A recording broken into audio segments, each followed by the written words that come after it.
June 1968. The Ambassador Hotel roars with victory. Then, minutes later, Senator Robert F. Kennedy collapses in a cramped pantry corridor. A gunman is grabbed. Case closed, right? But the record glitches, echoes of more than 8 shots. A polka dot dress and a scream. "We shot him!"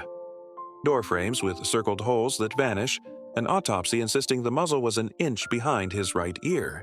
And in 2025, a flood of declassified files and fresh audio turns whispers into red flags. Lone obsessive, or someone else's choreography. Buckle up, let's dive in. Glassy stare and hypnosis. A Manchurian candidate? When Sirhan was taken down, witnesses talked about empty, glassy eyes and an eerie calm. In his first interrogations, he said he couldn't remember the shooting at all, just chatting with an attractive woman at a coffee station, then a blackout. Later, hypnosis expert Daniel Brown examined Sirhan for dozens of hours and described him as a possible Manchurian candidate, flipped into a target range state by an external cue. Prosecutors called that speculative, but Sirhan's notebooks really did contain weeks of monotone lines. RFK must die, fanatical fixation, or a trace of programming. If he truly didn't remember the trigger pull, who switched that mode on, and why?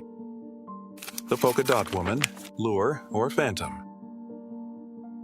Campaign volunteer Sandra Serrano reported that shortly before the shots, a woman in a polka dot dress went up a fire stair with 2 men.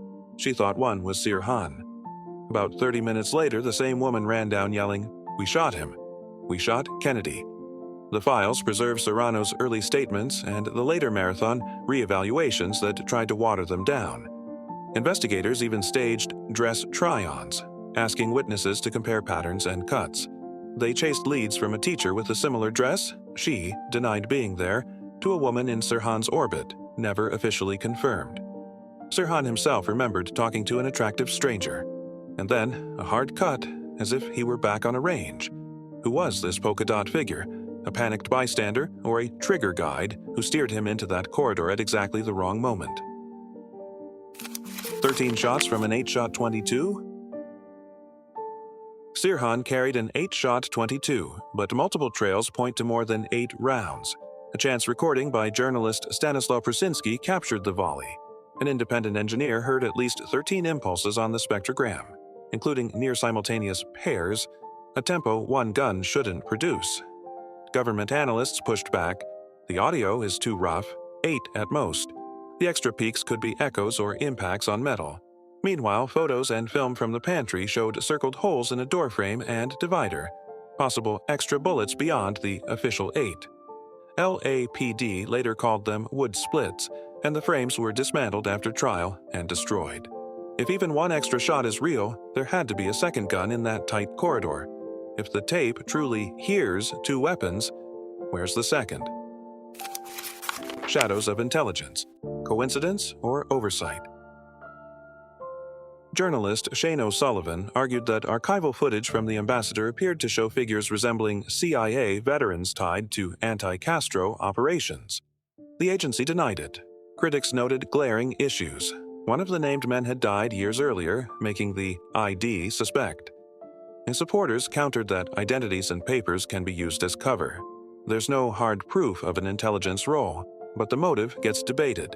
An RFK presidency might have reopened sensitive lines of inquiry around his brother's murder, random overlap of Cold War players and a candidate at his peak, or someone quietly watching the route to the pantry. Autopsy versus the scene. A near-contact shot from behind. Chief Medical Examiner Thomas Noguchi documented a fatal entry behind Robert Kennedy's right ear, a trajectory upward and forward, and a muzzle distance of about 1 inch. The telltale powder on hair and jacket backs the measurement. Nearly every eyewitness places Sirhan in front of Kennedy at 2 to 3 feet. No one saw his pistol at the back of the head.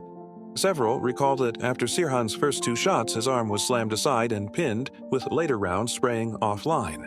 Ballistics nodded further. Rifling marks on some bullets never cleanly unified to one barrel, and internal notes even framed the fatal bullet as possibly not from Sirhan's revolver.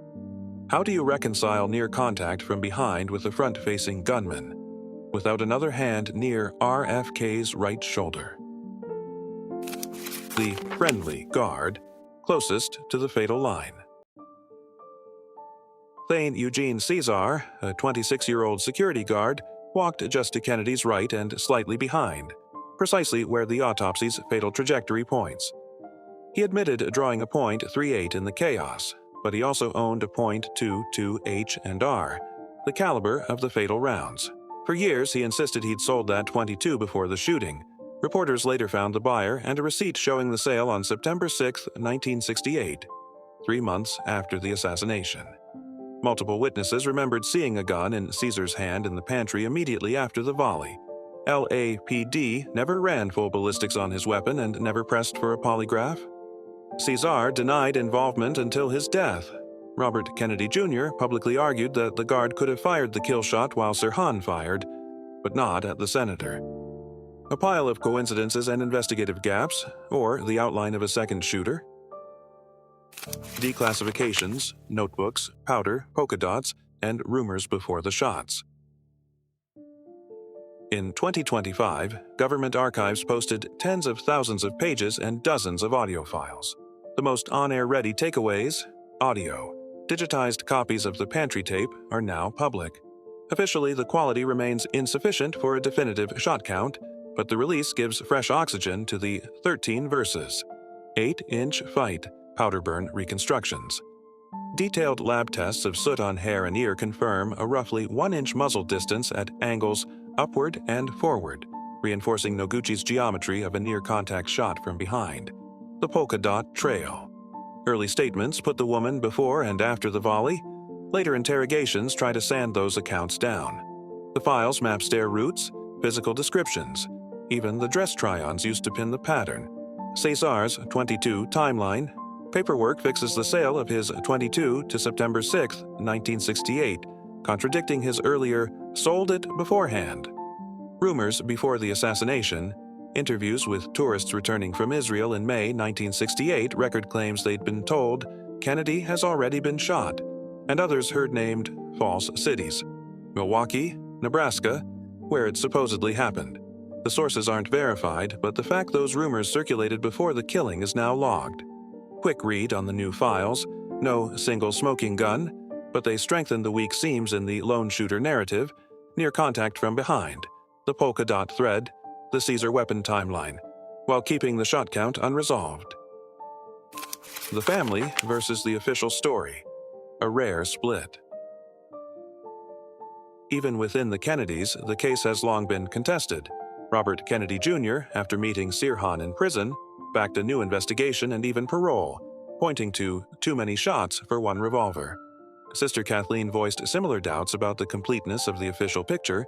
Labor leader Paul Schrade, who stood near RFK, was shot in the head and survived, has said for years, "Yes, Sirhan shot me and others, but he did not kill Robert. The fatal bullet came from behind.